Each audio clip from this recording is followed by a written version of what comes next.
शिमोगा शहर में Iran, Israel और अमेरिका के दरमियान जारी जंग के खिलाफ गोपी सर्कल में मोमबत्तियों के साथ एहतजाजी मुजाहरा किया गया है। शिमोगा शहर के गोपी सर्कल में मुख्तलिफ तरक्की पसंद तंजीमों और समाजी कारकुनों ने जंग में हिलाक होने वालों की याद में मोमबत्तियां रोशन करके खामोश एहतजाज किया।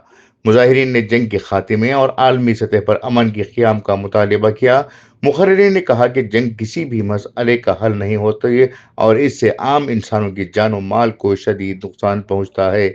मुजाहिरीन ने हुकूमत हिंद से भी मुतालबा किया कि वो वाज़ेह तौर पर जंग मुखालिफ मौक़िफ़ इख्तियार करे और आलमी सतह पर अमन कायम करने के लिए अपना किरदार अदा करे।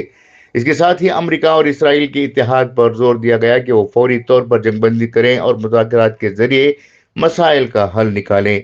इस मौके पर रियासती रईत संघ के रियासती सदर एच आर बसवराजप्पा, वकील श्रीपाल, समाजी कारकुन और कांग्रेस लीडर मोहम्मद हुसैन, डीएसएस के हाले शब्बाज, सीआईटीयू के एम नारायण, वकील मोहम्मद रफीक कादरी, सीआईटीयू के हनुमापा, मुस्लिम तंजीमों के मुख्तलिफ नुमाइंदे भी इस एहतजाजी मुजाहरे में शरीक रहे। मुजाहिरीन ने हाथों में मोमबत्तियां लेकर जंग में हिलाक होने वालों को खराज अकीदत पेश किया और अमन का पैगाम दिया। ब्यूरो रिपोर्ट, इनकलाब न्यूज़, शिवमोगा। ಯಾಕಂದ್ರೆ ನಮಗೆ ಶಾಂತಿ ಬೇಕು, ಯುದ್ಧ ಬೇಡ ಅಂತ.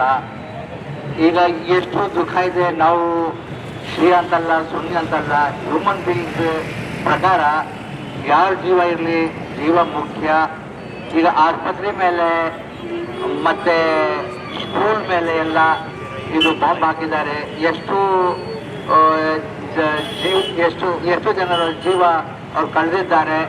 ಅವ್ರಿಗೆ ಎಲ್ಲರಿಗೂ ಗೊತ್ತಿದೆ ಯುದ್ಧ ಅಂದರೆ ಯುದ್ಧ ಇರಬೇಕು, ಗೌರ್ಮೆಂಟ್ ಯುದ್ಧ ಇರಬೇಕು, ಮಿಲಿಟರಿ ಮೇಲೆ ಹಾಕಬೇಕು.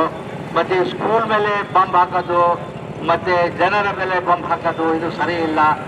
ನಾವು ಇಂಡಿಪೆಂಡೆಂಟ್ ಇಂಡಿಯಾ ಅವರು, ನಾವು ಲಿಬರಲ್ ಕಂಟ್ರಿ ನಮ್ಮದು ಇದು. ಈ ಕಂಟ್ರಿಯಿಂದ ನಾನು ಇಷ್ಟಪಡ್ತೀನಿ ಎಲ್ಲ ಜನರ ಕಡೆಯಿಂದ ಯುದ್ಧ ನಿಲ್ಲಿಸಬೇಕು ಮಾಡಿ ನಮ್ಮ ಕಂಟ್ರಿಯಿಂದ, ನಮ್ಮ ಭಾರತ ದೇಶದಿಂದ ಪ್ರಧಾನಿ ಅವ್ರಿಗೆ ನಾನು ಕೇಳ್ತಾ ಇದ್ದೀನಿ, ಈ ಯುದ್ಧ ನಿಲ್ಲಿಸಬೇಕು. ವಿವರವಾಗಿ ಹೇಳಿದ್ದಾರೆ, ಮತ್ತೆ ನಾನು ಅದನ್ನು ರಿಪೀಟ್ ಮಾಡಕ್ಕೆ ಹೋಗೋದಿಲ್ಲ. ಇಡೀ ಜಗತ್ತಿಗೆ ಶಾಂತಿಯನ್ನು ಸಾರಿದಂತ ಬುದ್ಧನ ನಾಡಿನಿಂದ ನಾವು ಮೊಂಬತ್ತಿಯನ್ನು ಹಿಡಿದು ಈ ಯುದ್ಧ ಎಂಬ ಕರಿನೆರಳು ಹೋಗಿ ಶಾಂತಿ ಎಂಬ ಬೆಳಕು ಬರಲಿ ಅನ್ನೋ ಸಂಕೇತವಾಗಿ ಇವತ್ತು ಮೊಂಬತ್ತಿಯನ್ನು ಹಿಡಿತಿದ್ದೇವೆ. ಇದಕ್ಕೆ ಸಂಯುಕ್ತ ಕಿಸಾನ್ನ ಮುಖ್ಯಸ್ಥರಾದ ಎಚ್ ಆರ್ ಬಸವರಾಜಪ್ಪನವರು, ಡಿಎಸ್ಎಸ್ನ ಹಾಲೇಶಪ್ಪನವರು, ಹಾಗೆಯೇ ಮುಸ್ಲಿಂ ಮುಖಂಡರಾದಂಥ ಅಫ್ಸಫ್ ಪರ್ವೇಜ್ ಅವರು, ಓಪನ್ ಮೈಂಡ್ ಶಾಲೆಯ ಕಿರಣ್ ಅವರು, ಹಾಗೆ ಸಿಪಿಐನ ಲಕ್ಷ್ಮೀನಾರಾಯಣ ಅವರು, ರೈತ